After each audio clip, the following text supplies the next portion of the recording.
Good evening po, si Bre Margio po, reporting. Chapter 15, Personal Security, Understanding the Importance, Purpose, and Procedures in Personal Security.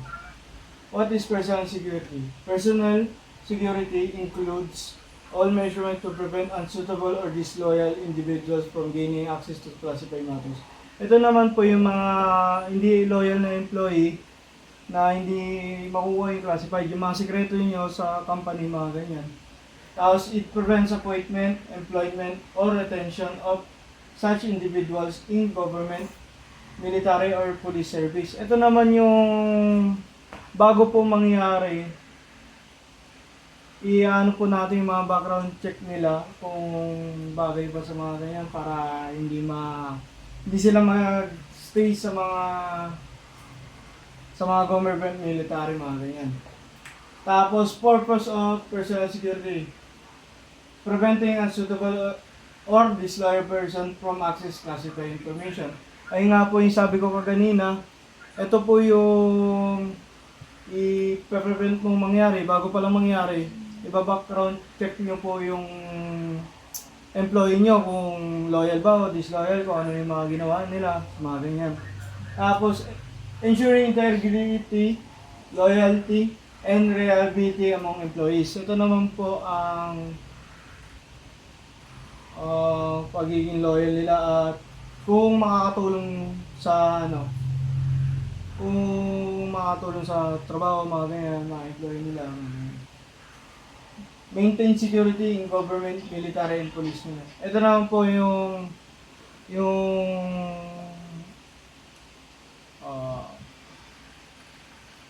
pagiging safe lang, yung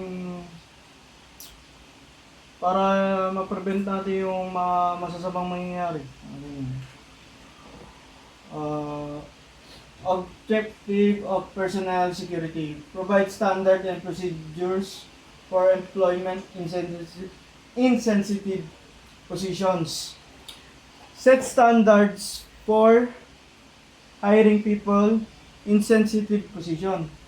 Tapos, develop proper security discipline among personnel. Teach proper security discipline to personnel. Inculcate desirable security attitudes and habits. Ito naman po yung develop good security habits and attitudes. Next naman po ay basic policies on personnel security. Personnel requiring access to classified matter must undergo a security investigation. Ito naman po titignan po kung meron po silang security clearance, mga ganyan. Para hindi mga background check, para hindi nila yung mga classified information, mga ganyan. Tapos, no person is entitled to access classified information solely by position or grade without proper clearance. Ito naman po ay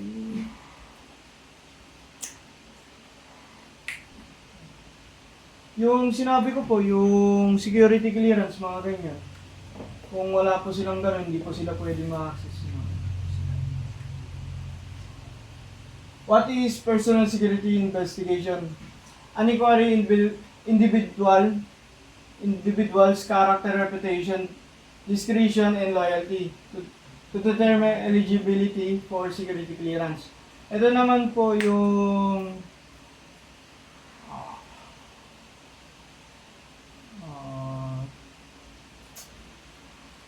kung loyalty sila sa employee or company, mga ganyan, employee. Tapos titignan po natin kung maganda ang reputation nila sa mga ganun.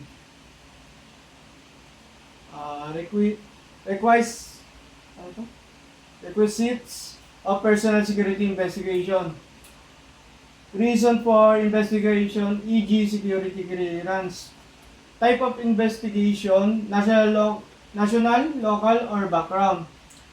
Highest classification level, top secret, secret, or confidential. Ito naman yung mga secretong classified, yung mga kailangan sa, yung kailangan nyo security clearance para makakuha ng sensitive position.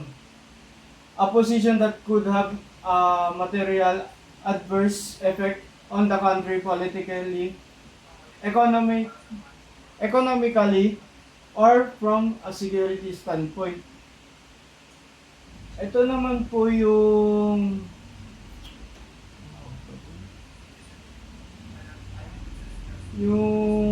merong mga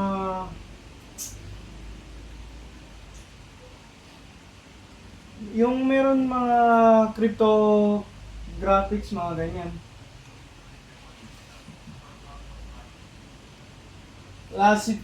Ito naman po yung classification of sensitive duties.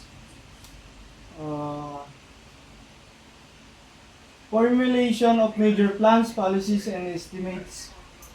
Work that involves creating important national plans or policy decision. Classified project and cryptographic system. Tasks involving secret project, cryptographic system, or secure equipment. Mga ganyan. Public relation and information program. Handling or managing official public relation and information activities. Security education program. Ito yung creating or administering programs that teach security practice. Intelligence and counterintelligence, staff work or sensitive official, administration or classified records, scientific or technology research, duties of commissioned officer regardless of assignment, investigation of disloyalty or subversion. Types of personal security investigation, national agency check, NAC in short, based on records from national agency like NBI, NICA, PNP. Yung national agency check naman po, a basic investigation that uses information provided by the person to check their records in national agency. Tapos yung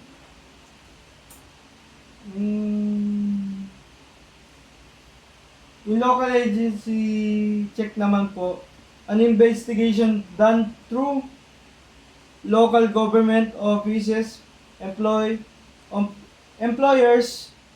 neighbors, school, and other local sources. Yung background investigation naman po, ito naman yung a deeper and more true investigation than NAC or LAC. It examines many aspects of a person's life to verify characters, history, and suitability for a position. Types of background investigation, complete background investigation, CBI in for short, full review of all circumstance. Ito naman po yung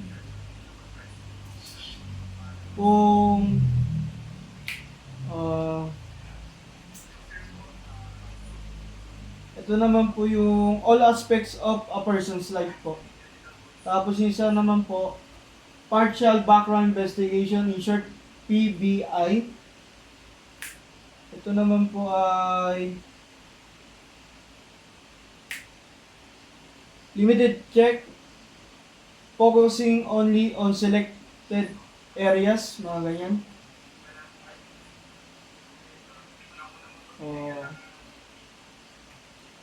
Factors in personal security investigation.